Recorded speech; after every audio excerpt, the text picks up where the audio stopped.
जोशी या दोघांचा नमस्कार. आपण 1 महिन्याचं हे भागवत सत्संग करणार आहोत.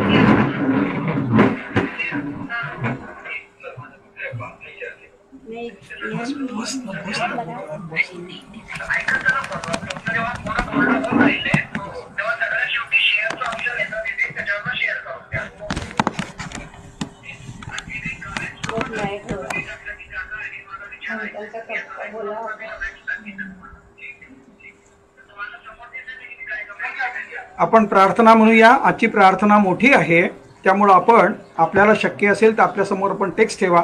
ज्यांच्याकडे अर्चना या नावाचं छोटंसं पुस्तक आहे त्यांनी पृष्ठ क्रमांक 11 माझ्यासोबत आपण प्रार्थना म्हणावी.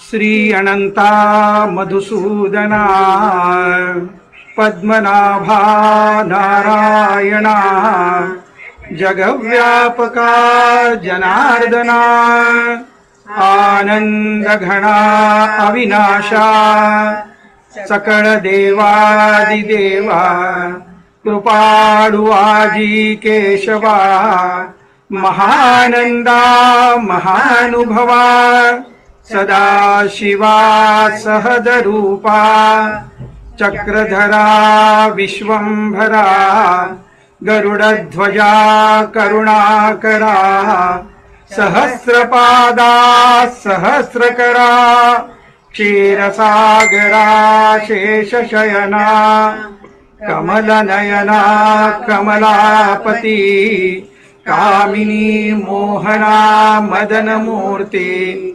भवतारिका दरिताक्षिति वामनमूर्ति त्रिविक्रमा अगाये सगुणा निर्गुणा जगज्जनित्या जगजीवना वसुदेव देवकी नंदना बाळरांगणा बाळकृष्णा तुका आरा लोटांगणी मजठाव जावाजी चरणी हीची करीतसे बिनवणी भवबंधनी सोडवावे सकळ देवादिदेवा कृपाळु आजी केशवा महानंदा महानुभवा सदाशिवा सहजरूपा नमामि सद्गुरुं शान्तं सच्चिदानंद विग्रहं पूर्ण ब्रह्म परानंदं ईशं आनंदी वल्लभम्. ओम नमो ज्ञानेश्वरा करुणाकरा दयाळा तुमचा अनुग्रह लाधलो पावन झालो चराचरी मी कळा कुसरी काहीच नेले बोलतो वचने अतिभाविका तुमचा अनुग्रह लाधलो पावन झालो चराचरी एका जनार्दनी तुमचा दास त्याची आस पुरवावी तुमचा अनुग्रह लाधलो पावन झालो चराचरी पावन झालो चराचरी पावन झालो चराचरी. कस्तूरी तिलकं ललाट पटले वक्षस्थले कौस्तुभं नासाग्रे वरमौक्तिकं करतले वेणुकरे कंकणं सर्वांगे हरिचंदनं सुललितं कंठे च मुक्तावली गोपस्त्री परिवेष्टितो विजयते गोपाल चूडामणि. कृष्णाय वासुदेवाय हरे परमात्मने प्रणतक्लेशनाशाय गोविंदाय नमो नमः। श्रूयतां देवदेवेश नारायण जगत्पते त्वदीयेनावधानेन कथयिष्ये शुभाकतः। तत्रैव गंगा यमुना त्रिवेणी गोदावरी सिंधु सरस्वती च सर्वाणि तीर्थानि वसन्ति तत्र यत्राच्युतोदार कथा प्रसंगः। वक्रतुंड महाकाय कोटिसूर्य समप्रभ निर्विघ्नं कुरु मे देव सर्वकार्येषु सर्वदा। सरस्वती नमस्तुभ्यं वरदे रूपिणी विद्यारंभं करिष्यामि सिद्धिर्भवतु मे सदा। चिंता संतानहंतारो यत्पादाम्बुजरेणवः स्वीयानां तां निजाचार्यां प्रणमामि पुनः पुनः। नमस्ते भगवन् व्यास वेदशास्त्रार्थ कोविद ब्रह्म विष्णु महेशानां मूर्ते सत्यवती सुत शुकरूप प्रबोधज्ञ सर्वशास्त्र विशारद एतत् कथा प्रकाशेन मद अज्ञानं विनाशय। गुरुर्ब्रह्मा गुरुर्विष्णु गुरुदेवो महेश्वरा गुरु साक्षात् परब्रह्म तस्मै श्री गुरवे नमः। तस्मै श्री गुरवे नमः। तस्मै श्री गुरवे नमः। पूर्ण महिनाभर आपण चतुश्लोकी भागवत त्याचा उच्चार करणार आहोत, रोज उच्चार करणार आहोत। त्यामुळे आपण चतुश्लोकी भागवत आता या ठिकाणी म्हणूया। अहमेवासमेवाग्रे नान्यद यद सदसत्परं पश्चादहं यदेतश्च यो वशिष्येत सोऽस्म्यहम्। ऋतेऽर्थं यत् प्रतीयेत न प्रतीयेत चात्मनि तद्विद्यादात्मनो मायां यथा भासो यथा तमः। यथा महान्ति भूतानि भूतेषु चावचेष्वनु प्रविष्टान्यप्रविष्टानि तथा तेषु न त्वेष्वहम्। एतावदेव जिज्ञास्यम् तत्त्वजिज्ञासुनात्मनः अन्वयव्यतिरेकाभ्याम् यत् स्यात् सर्वत्र सर्वदा। भगवान गोपाल कृष्ण महाराज की जय। आजवर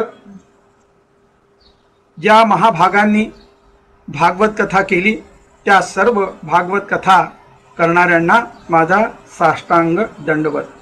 आज मी ती जे भागवत करत आहेत त्या सर्वांनाही माझा साष्टांग नमस्कार।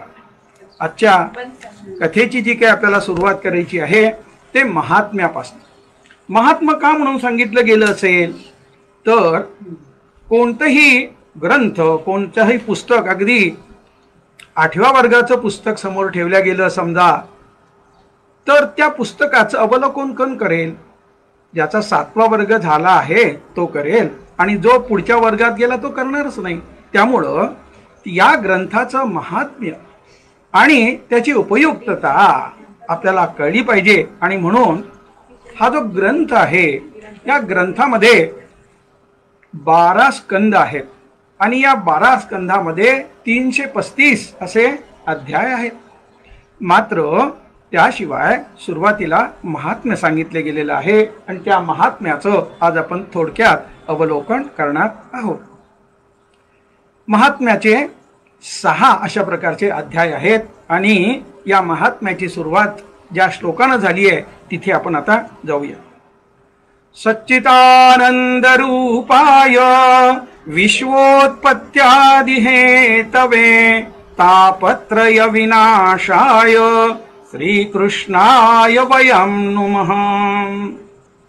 काय म्हणतात भागवतकार, जगाची उत्पत्ती, स्थिती आणि विनाश ज्यांच्यामुळे होतो, तसेच आध्यात्मिक, आदिदैविक आणि आदिभौतिक असे तीनही ताप जे नाहीसे करतात, त्या सच्चिदानंद स्वरूप भगवान श्रीकृष्णाची आम्ही काय करतो, स्तुती करतो.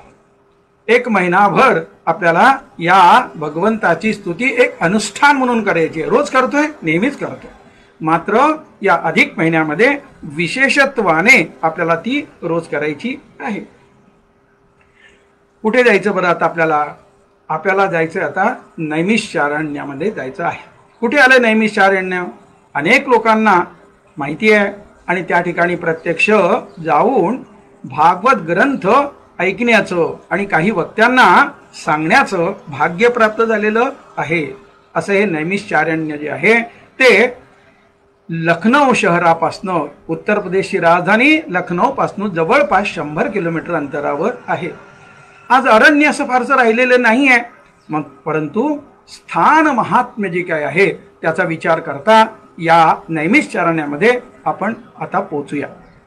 काय घडलं या नैमिषारण्यामध्ये? तर या ठिकाणी शुक महामुनींना प्रणाम करून आपण त्या नैमिषारण्यामध्ये काय घडलं त्याचं आपण अवलोकन करूया. या नैमिषारण्यामध्ये एकदा असं झालं, शौनकादिक ऋषी जे काही आहेत ते त्या ठिकाणी एक मोठं अनुष्ठान असं मांडतायत आणि त्या अनुष्ठानाचा जो काही दिनक्रम आहे, सकाळी उठून 12 वाजेपर्यंत जवळपास होम हवन आहे, पूजापाठ आहेत आणि त्यानंतर दिवसाचे नित्य दिनक्रम ठरलेले आहे. आणि असं हे त्यांचं अनुष्ठान या नैमिषारण्यामध्ये चालू असताना त्यांचं भाग्य बरं का, संत सत्पुरुषाचे पाय आपल्या घराला लागणं, आपल्या वास्तूला लागणं, याला भाग्य हवं बरं. त्या ठिकाणी या शौनक आणि आदी ऋषींचं भाग्य असं की त्या ठिकाणी सूत महोदयांचं काय झालंय, आगमन झालेलं आहे या अनुष्ठानाच्या दरम्यान आणि त्या ठिकाणी त्यांचं यथोचित स्वागत केलेलं आहे. सूत महोदय कोण, या सगळ्यांचा जो आपल्याला परिचय लवकर होणारच आहे. मात्र या सूत महोदयांचं त्या ठिकाणी पाद्यपूजा केलेली आहे, त्यांना उच्चासनावर बसवलेलं आहे आणि तुमच्या आमच्या मनातले जे काही प्रश्न आहेत ते शौनक आणि आदी ऋषींनी विचारलेले आहेत. आपण त्यातल्या 2 प्रश्नाचा परामर्श आता या ठिकाणी घेऊया.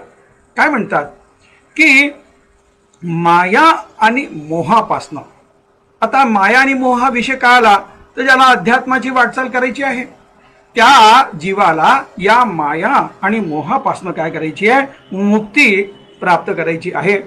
आणि आम्हाला सत्संगात हे कळलेलं आहे की भक्ती, ज्ञान आणि वैराग्यद्वारा काय प्राप्त होतो, विवेक. भक्ती, ज्ञान आणि वैराग्य. आणि असा जो विवेक कशामुळे वृद्धिंगत होतो, कारण नुसता प्राप्त होऊन उपयोग नाही, तो परमोच्च पातळीवर गेला पाहिजे आणि त्यामुळं तो कशामुळे वृद्धिंग होतो, अशा प्रकारचा पहिला प्रश्न तो या ठिकाणी सूत महोदयांना विचारला गेलेला आहे. आणि दुसरा प्रश्न जो आहे तो तुम्हा आम्हाला अत्यंत आवडणारा प्रश्न आहे. काय म्हणतात की या कलियुगामध्ये मनुष्य प्राणी बहुधा आसुरी वृत्तीचे आहेत आणि त्यामुळं सामान्य जन विविध तापांनी काय पोळलेले आहेत. आणि अशा जीवांचा उद्धार आणि अशा जीवांच्या जीवनामध्ये जे आहे शुद्ध होण्याचा असा कोणचा मार्ग सूत महोदय आपण निश्चित केला आहे. सूत महोदयांचा अधिकार खूप मोठा आहे. 18 पुराणाचे जे काही आहेत ना ते वक्ते आहेत आणि अशा त्या सूत महोदयांना विचारलेलं आहे. आणि म्हणून या जीवाला मुक्त करण्याचं शाश्वत असं साधन आपण सांगा. जीवाचं कल्याण झालं पाहिजे आणि भगवंताची प्राप्ती आम्हाला झाली पाहिजे. उत्तरादाखल सूत महोदय काय सांगतात जे मी आपल्याला सांगणार आहे. ते म्हणतात की बघा, भाग्यवशामध्ये माणसाला सत्संग करावा लागतो बरं का. सत्संग हा इतका सोपा नाही. पूर्व सुकृताची जोडी म्हणून विठ्ठली आवडी. त्याची जोड असल्याशिवाय सत्संग करावा असं वाटत नाही. अनेक गोष्टी आपण करतो, पण सत्संग करण्याकरता आपलं पूर्व सुकृत जे आहे ते आवश्यक आहे. आणि सूत महोदय तीच सांगतात शौनकादिक ऋषींना, बाबांनो तुमचं पूर्व सुकृत खरंच चांगलं आहे बरं का. आणि म्हणूनच अशा प्रकारे तुम्हाला हा मोठं अनुष्ठान आणि तेही नैमिषारण्यामध्ये करावं असं वाटलं तर हे जे काही आहे ते अत्यंत शुभ शकून आहे. शकून आणि शुभ शकून. गुरुदेव रानडे काय सांगत असत, भगवंताचा आठव म्हणजे काय, शुभ शकून. आणि भगवंताचा विसर म्हणजे काय आहे, भगवंताचा विसर म्हणजे अपशकून. बरं का.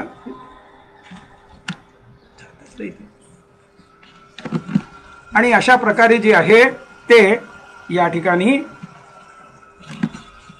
तुम्हाला हे आठवतं, हे तुमचं भाग्य आहे. आणि अशा प्रकारचं जे भाग्य आहे त्या योगानं तुमचं हे सत्संग अशा प्रकारचा चालू आहे. आणि म्हणून ते म्हणतात की उत्तर देतात आता सूत महोदय, कलियुगात मनुष्य प्राणी हा जो आहे हा कालरूपी सर्पाचे भक्ष्य झालेला आहे. आणि त्याकरता सुटकेचा उपाय जर काही असेल तर तो भागवत असं म्हणून त्यांनी या ठिकाणी सांगितलेलं आहे. आणि पुढे असं सांगतात की मी आज भागवत सांगतो, कशामुळे शक्य झालंय. म्हणतात की परीक्षित राजा आणि शुक महामुनी जेव्हा अशा प्रकारचं भागवत गंगा किनारी करत होते तेव्हा भाग्यवशात मी त्या ठिकाणी गेलेलो होतो. आणि म्हणून भागवताचे श्रवण केलं. शुक महामुनींच्या कृपेनं, आशीर्वादाने, अनुग्रहाने मला ते भागवत ग्रंथ ग्रहण करता आला. आणि माझ्या बुद्धीत आणि माझ्या स्मरणात जे काही शिल्लक असेल ते मी आपल्याला आता सांगणार आहे. सुरुवातीला या ठिकाणी तिथे काय घडलं शुक महामुनी आणि परीक्षित राजांच्या त्या भागवत कथा सुरुवातीला, तर असं म्हणतात की जेव्हा भागवत कथा शुक महामुनींना सांगायची होती तेव्हा सर्वत्र बातमी पसरली. आणि जो तो जीव जो आहे तो त्या ठिकाणी भागवत कथा ऐकण्याकरता आलेला आहे. स्वर्गातून देव आलेत आणि येताना रिकाम्या हाताने आलेत का नाही, येताना अमृत घेऊन आलेत. आणि अशा प्रकारचं अमृत घेऊन आल्यानंतर त्यांनी सांगितलं तुमचा प्रश्न काय आहे. परीक्षित राजाला मृत्यूचं भय आहे ना, 7 दिवसांना मृत्यू येणार आहे. ठीक आहे, हे अमृत घ्या, आम्ही त्यांच्याकरता अमृत आणलेलं आहे. आणि शुक महामुनी, आपण जे भागवत कथा सांगताय ना ती भागवत कथा आम्हाला द्या. आणि सांगितले की नाही, अशा प्रकारचं देणघेण आम्हाला करता येणार नाही. तुमच्या अमृतापेक्षा आमची जी भागवत कथा जी आहे ती श्रेष्ठ आहे. आणि अमृताला नकार देणारं असं ह्यांच्याजवळ असं काय आहे. आणि म्हणून त्या ठिकाणी त्या चर्चेला सत्यलोकात ब्रह्मलोकामध्ये ब्रह्मदेवांच्या ज्या लोकामध्ये त्याच्या लोकांचं नाव सत्यलोक, त्या ठिकाणी चर्चेला उधाण आलंय, अमृताला नकार. आणि असं काय आहे त्या भागवत कथेमध्ये. आणि त्या भागवत कथा जी आहे ब्रह्मदेवानी सर्वांच्या साक्षीनं तोलून पाहिली आणि असं लक्षात आलं की भागवताचं हे जे काही पारडं आहे ना ते जड झालेलं आहे. भागवत हे परमामृत आहे. अमृत आणलंय देवानी, परंतु ते अमृत जे आहे त्या अमृताचं बरं का हलकेपणा माऊली काय करतात आपल्या ज्ञानेश्वरी सांगतात, जे काळकुटाचे सहोदर जे मृत्यू भेने प्याले अमर तरी देहाचे पुरंदर 14 जाती. देवलोकाने अमृत पिलं अमर झाले का, झाले. किती वेळ, तर ते असं म्हणतात की ब्रह्मदेवाच्या एका दिवसामध्ये 14 इंद्र जातात. आणि असे 14 इंद्र जेव्हा संपतात तेव्हा त्या अमृताला काय अर्थ राहिलं बरं. त्यामुळं अमृताची बरं का श्रेष्ठता एका मर्यादेपर्यंत आहे, मात्र भागवताची श्रेष्ठता जी आहे ती त्याच्यावरची आहे. म्हणून परमामृत अशा प्रकारचं म्हटलेलं आहे. माऊली खूप सुंदर त्याचा जो आहे ना विस्तार करतात. आपल्याला फार थोडा वेळ आहे त्यामुळं 2 फक्त त्या ठिकाणची ओव्या जी आहेत ते माऊलींच्या ज्ञानेश्वरीतील मी इथे या ठिकाणी सांगतो. 10व्या अध्यायामध्ये आहे, जन्म मृत्यूची भाक हारपोणी जाय निशेष आत बाहेरी महासुख वाढोची लागे. ते परमामृत जे आहे भगवंताचं नाव. आणि त्या नावाने काय होतं की जन्म मृत्यूची जी भीती आहे ती भीती संपून जाते. बरं, जयाची गोठीची ऐकत खेवो अवघा संसारू होय वावो, बळिया नित्यता लागे येवो आपण पिया. आणि अशा प्रकारे जे काही आहे त्या परमामृताचं, भगवंताच्या नावाचं जे काही आहे ते माऊलींनी अतिशय सुंदर अशा प्रकारचं वर्णन केलेलं आहे. भगवंताचं नाव जे आहे ते अमृतापेक्षा श्रेष्ठ आहे. आता सांगणाऱ्याने सांगितलं, ऐकणाऱ्याने ऐकलं, पण ते खरं कसं मानावं हा पुढचा प्रश्न आपल्या पुढं नक्कीच असेल. आणि म्हणून नारदांनी या संदर्भामध्ये काय अनुभव घेतला ती कथा या ठिकाणी आपल्याला भागवतकार सांगतायत. काय सांगतायत कथा नारदांची, की एकदा नारद मुनी जे आहेत ते पृथ्वीवर वेगवेगळ्या अतिशय सुंदर पवित्र अशा तीर्थक्षेत्री त्यांनी भ्रमण केलं. कुठे कुठे गेले? गया गेले, पुष्कर गेले, हरिद्वार गेले, ऋषिकेश गेले, वृंदावन गेले आणि आपल्याला ज्ञात अज्ञात असलेल्या अनेक अशा तीर्थक्षेत्री नारद भ्रमण करून आले. आणि असं भ्रमण करत असताना त्यांना एका ठिकाणी एक विचित्र दृश्य पाहायला मिळालेलं आहे. काय दृश्य आहे ते दृश्य असं आहे की त्या ठिकाणी भक्तिमाता बसलेली आहे, रुदन करते आहे आणि तिच्या मांडीवर तिचे जे 2 पुत्र आहेत. लक्षात घ्या, भक्तिमातेचे 2 पुत्र, एक ज्ञान आणि दुसरा वैराग्य. ते मात्र त्या भक्तिमातेच्या मांडीवर जे आहे ते पहुडलेले आहे. कोणत्याही प्रकारची चेतना, कोणत्याही प्रकारचं चैतन्य, कोणत्याही प्रकारचा उत्साह त्यांच्यामध्ये नाही. आणि भक्तिमाता जी आहे ती रुदन करते आहे. आणि असं चित्र, असं तीर्थक्षेत्राचं भ्रमण करीत असताना नारद जेव्हा या ठिकाणी येऊन पोचले तेव्हा त्यांना अशा प्रकारचं दृश्य जेव्हा पाहिलं तेव्हा त्यांना आश्चर्य वाटलं. काय म्हणतात? कुठलं दृश्य आहे? वृंदावनातलं आहे. काय म्हणतात भक्तीला? तू कोण? आता ती भक्तिमाता आश्चर्यचकित झाली आहे आणि ती म्हणते की मी अशा प्रकारची कोण म्हणून तुम्ही विचारताय? तुम्ही तर माझ्यावर भक्तिसूत्र लिहिलेत, तुमचा माझा चांगला परिचय आहे, तुम्ही माझं वर्णन जे केलं ते अन्य कोणी अशा प्रकारचं वर्णन केलेलं नाही आणि तुम्ही मला ओळखलं नाही नारदा. आश्चर्य वाटलं भक्तीला आणि नारदाने सांगितलं की अशा प्रकारची तुझी अवस्था झाली आहे भक्तिमाते की तुला ओळखण्याच्या तू पलीकडे गेलेली आहेस. आणि हे तुझ्या मांडीवर असलेले 2 कोण आहेत? भक्तीने सांगितले माझे 2 पुत्र आहेत.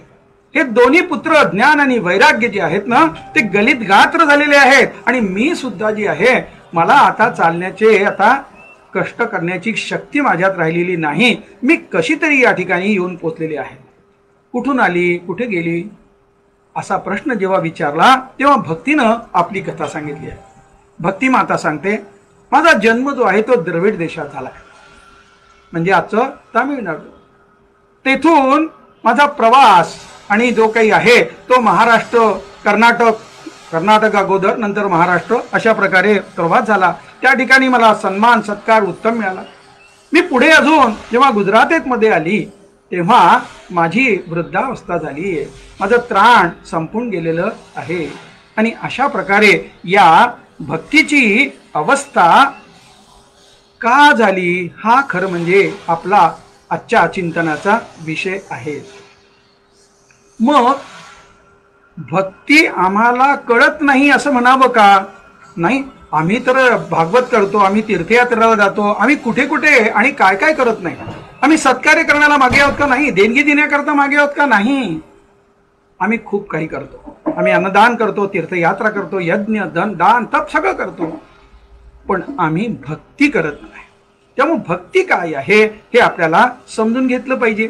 मग कोणी काय भक्तीची व्याख्या केली आणि त्या भक्तीप्रमाणे आपण पुढे गेलो तर आपल्याला काही ते उपयुक्त ठरणार नाही. मग याकरता भक्त शिरोमणी नारद मुनी त्यांनी भक्तीची जी काही व्याख्या केली आहे त्यांनी 84 बरं का भक्तिसूत्र लिहिले. आपल्याला वाटताना असं वाटतं की मोठा ग्रंथ असेल आणि आपल्याला काय कळावं एवढं मोठं. 84 भक्तिसूत्राचा 500 पानाचा तरी ग्रंथ असेल असं वाटतं, पण आपल्याला सांगितलं 4 रुपयाचं पुस्तक आहे आणि सूत्र जे आहे अगदी अगदी कमीत कमी शब्दामध्ये गुंफलेलं असतं. आणि पहिलं सूत्र काय सांगितलं की आपण आता भक्तीची व्याख्या करूया. आणि दुसऱ्या सूत्रामध्ये का म्हटलं त्यांनी, बघा सूत्र किती लांबीचं आहे. ते सूत्र एवढंच आहे, सा तस्मिन परम प्रेम रूपा. संपलं सूत्र. परत मी म्हणतो, विरुक्तीचा दोष सा तस्मिन परम प्रेम रूपा. म्हणजे काय? भगवंतावर प्रेम करणं म्हणजे भक्ती आहे.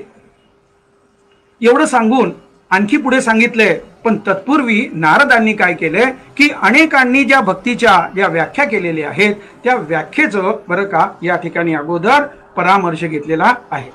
16वं अशा प्रकारचं सूत्र जे आहे त्यामध्ये व्यासांनी भक्तीची व्याख्या केली आहे. आपण काल थोडं बघितलं. सूत्र असं आहे, पूजा दिश्वनुराग, पूजा दिश्वनुराग इति पाराशर्य. कारण नारद भक्ती सूत्र आहे म्हणून त्यांनी पाराशर्याचा या ठिकाणी उल्लेख केलाय की पाराशर्य असं म्हणतात. म्हणजे व्यास मुनी बरं का की पूजा दिश्वनुराग म्हणजे पूजा अनुष्ठान करणं ही भक्ती आहे. नारदांनी मुद्दाम ही तुलना केली आहे आपल्याला समजावं म्हणून. पुढे काय म्हणतात? कथा दिश्विती. संपलं सूत्र. कथा दिश्विती. कोण म्हणालं? गर्गमुनी.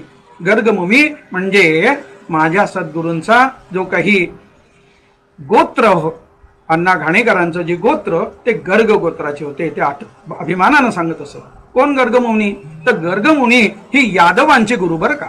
आणि अशा प्रकारचे गर्गमुनींनी कथा आणि श्रवण ज्यांनी पठन केलं की म्हणजे भक्ती होते अशा प्रकारची व्याख्या केली. पुढे शांडिल्याने भक्तिसूत्र लिहिलेले आहेत आणि मग त्यांची व्याख्या काय आहे? तर आत्मरत्य विरोधे नेती.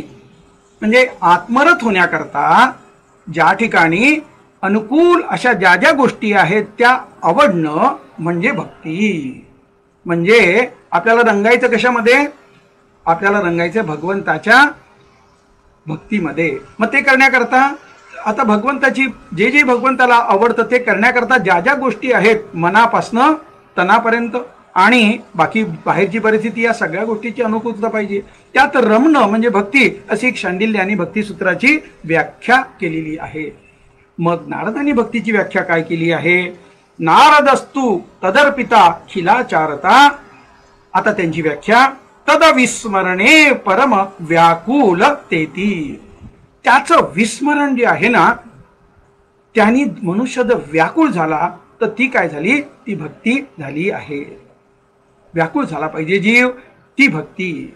मग आता आजवर भक्तीच्या नावानं आपण जे जे काही केलं त्यामध्ये भगवंताच्या प्रती आपली व्याकुळता किती होती? आणि मग त्यात असं म्हणतात एक महत्वाची गोष्ट आहे, तदविस्मरणे.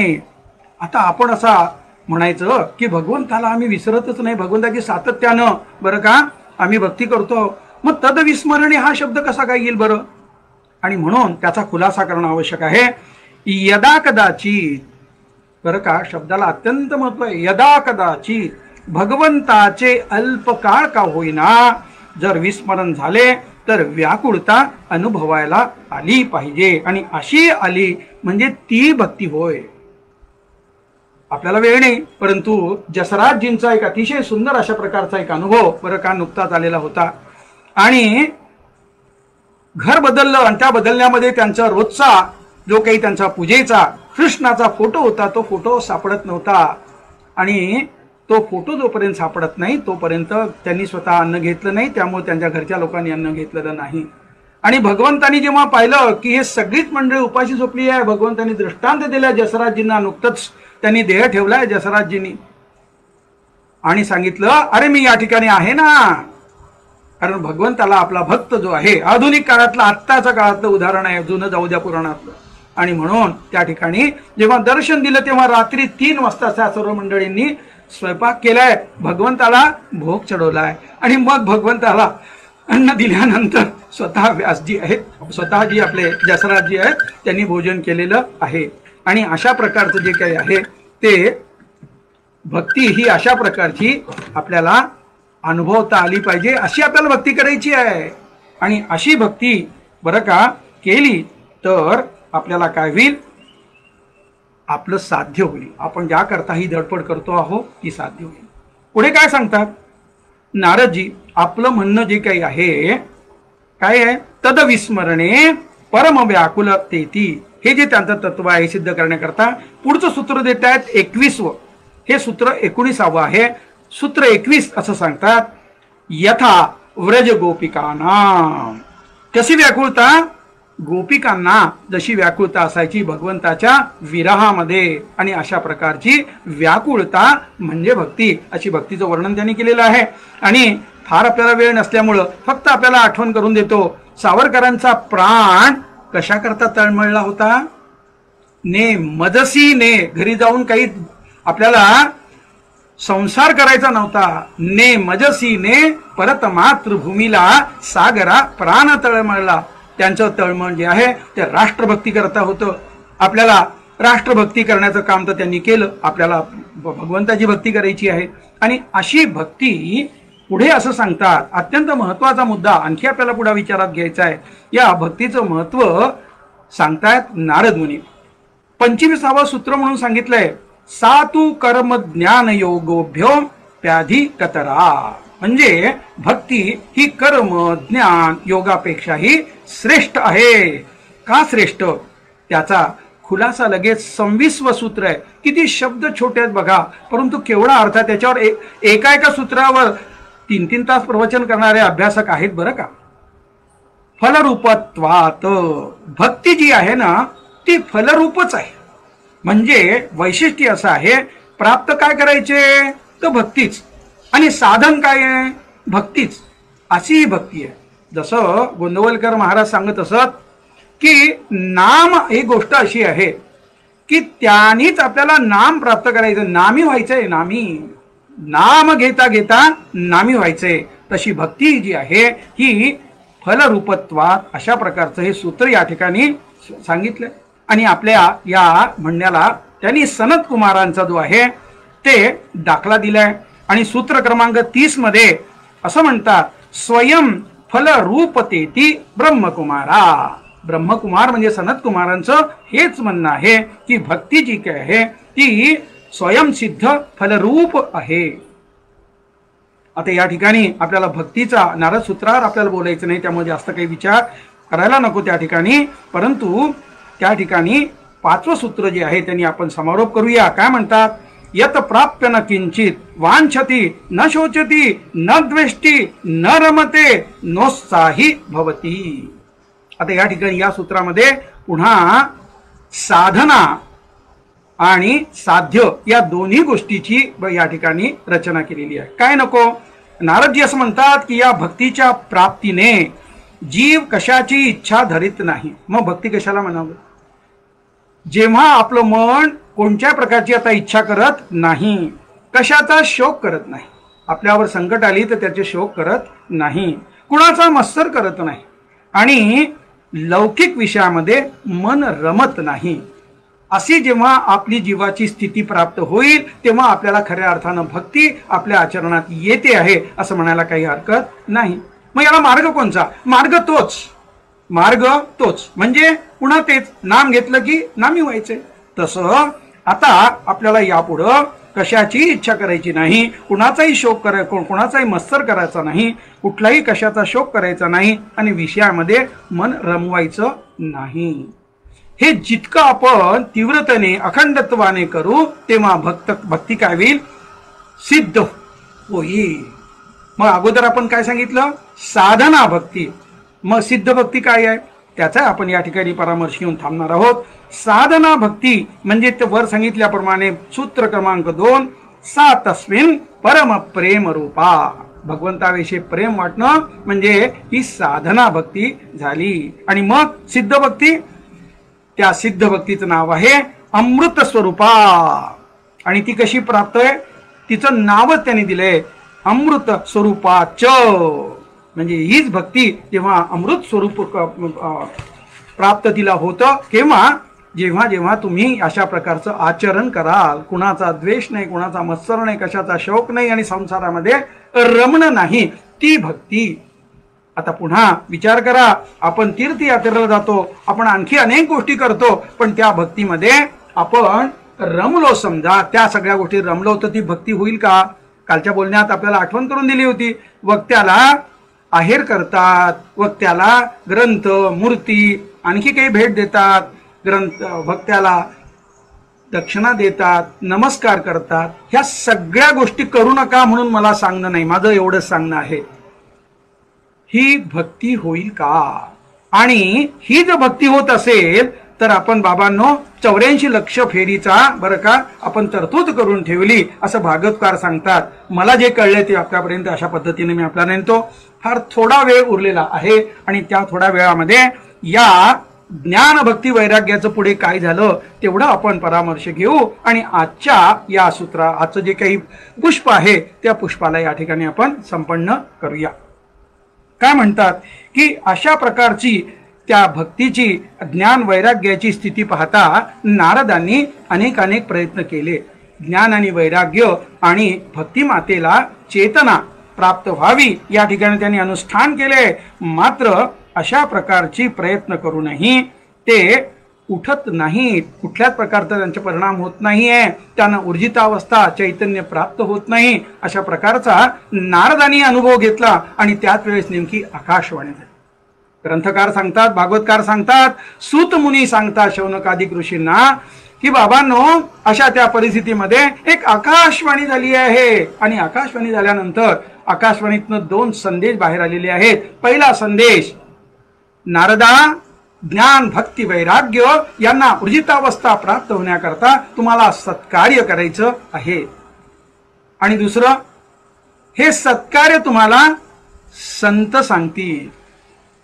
आणि सगळीकडे तिन्ही लोकांमध्ये आश्चर्य, कारण सत्कार्य कोणतं हे नारदांना माहीतच नाहीये आणि तेच विचारतायत आणि जग तर त्यांना संत समजते आहे. मग असं असताना काही मंडळी दिग्मूढ झाली आहेत, आश्चर्य व्यक्त करतायत, अचंबित झाली आहेत. अरे नारदासारख्या भक्त शिरोमणीला अशा प्रकारचं उत्तर जर माहीत नसेल तर आणखी कुणाकडे माहीत असावं. आणि नारद मुनी जे आहेत फार चिंतित झाले आणि अशी चिंता करत करत करत ते बद्रीनाथाच्या ठिकाणी गेलेले आहेत. आणि बद्रीनाथाला गेल्यानंतर त्यांनी त्या ठिकाणी चिंतेमध्ये ते इरझारा घालतायत. योगायोगानं सनत कुमार, त्यांना ब्रह्मकुमारा म्हटलेलं आहे मागच्या सूत्रामध्ये, त्या ठिकाणी हे सनत कुमार पाहतात की नारद मुनी आणि चिंतेमध्ये इरझारा घालतायत. चिंतेमध्ये इरझारा घालणारा मनुष्य हा संसारी असतो बरं का. मग नारदांनी तर संसार मांडलेला नाही आहे आणि मग संसार न मांडलेल्या या माणसाला चिंता कशाची असावी, सनत कुमारांना आश्चर्य वाटलं. आणि म्हणून त्यांनी त्या नारदांना जवळ बोलावलं. नारदजी, आपण संसारी नाही आहे आणि आपल्याला कोणची अशी चिंता जी आपल्या चेहऱ्यावरनं आम्हाला दिसते आहे, जाणवते, न सांगता कळते आहे, अशी कोणची चिंता आपल्याला त्रास देते आहे, कोणत्या चिंतेनं आपण व्यथित आहात, जर आम्हाला सांगा. आणि नारद महामुनींनी त्या ठिकाणी आपली चिंता तिथं कथन केलेली आहे. भक्ती आणि ज्ञान वैराग्य यांच्या अशा प्रकारची जी काही अवस्था झाली आहे त्यांना ऊर्जितावस्था प्राप्त करून देण्याकरता आकाशवाणी झाली. मात्र मी कोणतं सत्संग करू हे मलाही सुचत नाही. मी आजवर अनेक संतांना भेटलो पण कोणत्याही संताला ह्या प्रश्नाचं उत्तर सापडत नाही, माहीत नाही. ही माझी चिंता आहे. सनत कुमार हसले आणि त्यांनी सांगितलं, नारदा, याकरता भागवत कथा करणं अत्यंत आवश्यक आहे बरं. आणि नारद मुनी म्हणाले, मग भागवत कथा करणार कोण? सनत कुमारांनी सांगितलं की भागवत कथा जी आहे ती मी करतो, आम्ही करतो. कुठे करणार? कणखल नावाचं हरिद्वारच्या खाली जे क्षेत्र आहे ते क्षेत्र कणखल नावानं प्रसिद्ध आहे. त्या ठिकाणी आम्ही कथा करतो, भागवत कथा त्या ठिकाणी आम्ही करूया. आणि सनत कुमारजी कथा करणार आहेत. ही जी गोष्ट आहे ना तो सर्व त्रिखंडामध्ये गाजली, लोकांपर्यंत पोहोचली. आणि कोण कोण बरं त्या ठिकाणी आलंय? देव आलेत, दानव आलेत, मानव आलेत, नद्या, पर्वत, 17 पुराणे, 6 शास्त्रे, गंधर्व, यक्ष, किन्नर आणि जे जे म्हणून आले नाहीत. काही लोकांना त्याचं महत्व कळलं नाही. त्या सर्व लोकांना भृगु ऋषींनी त्याचं महत्व सांगितलं. बाबांनो, तुमच्या भाग्यवशात आणि या क्षणामध्ये, या काळामध्ये भागवत कथा अशा प्रकारची होणार आहे. आपण जरूर या. आणि त्या ठिकाणी सर्व मंडळी, ऋषी मंडळी सुद्धा त्या ठिकाणी भागवत कथा ऐकण्याकरता आलेली आहे.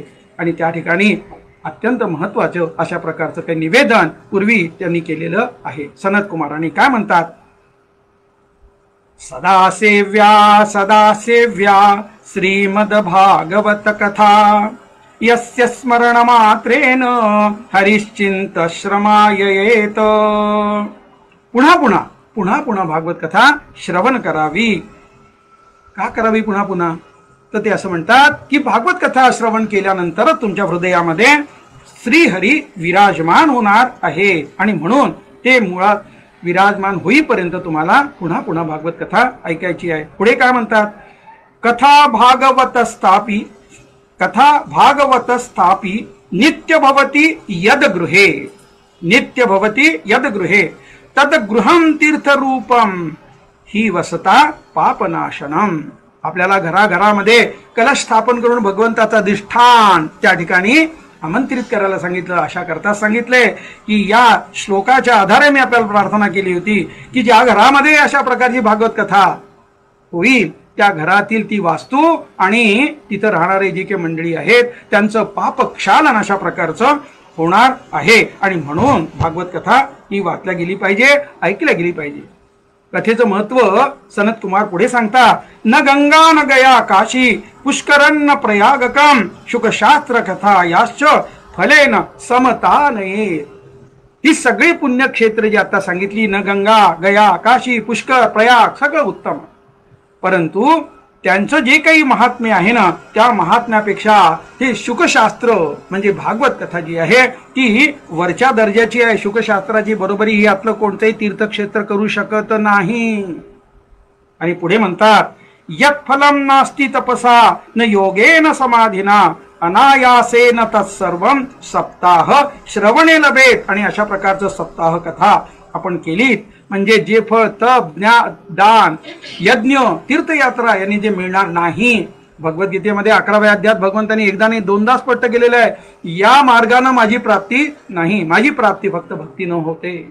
आणि अशा प्रकारचं अशा प्रकारच्या या सत्कर्याने आपल्याला काय होतं, भगवंत जे आहे सप्ताह यज्ञाचं महत्व सांगितलंय. आपण तर आज पूर्ण महिनाभर भगवंताचं नामस्मरण करणार आहोत, त्यामुळं आपल्याला त्यापेक्षा अधिक फल मिळेल यात काही शंका नाही. आणि म्हणून पुढे असं सांगतात की ही कथा त्या ठिकाणी सनत कुमारांनी केली आणि कथा केलेली आहे गंगा किनारी आणि यमुना किनारी मथुरेच्या जवळ असणारी जी काही भक्ती ज्ञान वैराग्य ज्यांच्यामध्ये चेतना अजिबात शिल्लक राहिलेली नाही, त्या वेव जे आहेत ना, त्या लहरी जी आहेत भगवत कथेच्या ह्या मथुरेपर्यंत पोहोचल्या, गंगेवरनं यमुनेपर्यंत. आणि भक्ती ज्ञान वैराग्य आपल्या पायानी कुठे चालत आलेले आहेत, कणखल क्षेत्रात ज्या ठिकाणी सनत कुमारजी भागवत कथा करतायत. आणि त्या कथेमध्ये आता त्यांना हळूहळू कथा जेव्हा ऐकतायत तेव्हा त्यांच्यामध्ये ऊर्जित अवस्था प्राप्त झाली आहे, चैतन्य प्राप्त झाले आहे, आपल्या पायावर उभं राहून चालत येत आहेत आणि पुढे भागवत कथेमध्ये प्रत्यक्ष नाचतायत. नाचण्या इतकी त्यांना शक्ती त्या ठिकाणी प्राप्त झालेली आहे. अशी ही अमृतमय अशा प्रकारची जी गोड कथा त्या ठिकाणी जी सांगितली ते आपल्याला या ठिकाणी पुढचे 28 दिवस आजपासून पुढे 29 दिवस त्याचा लाभ घ्यायचा आहे.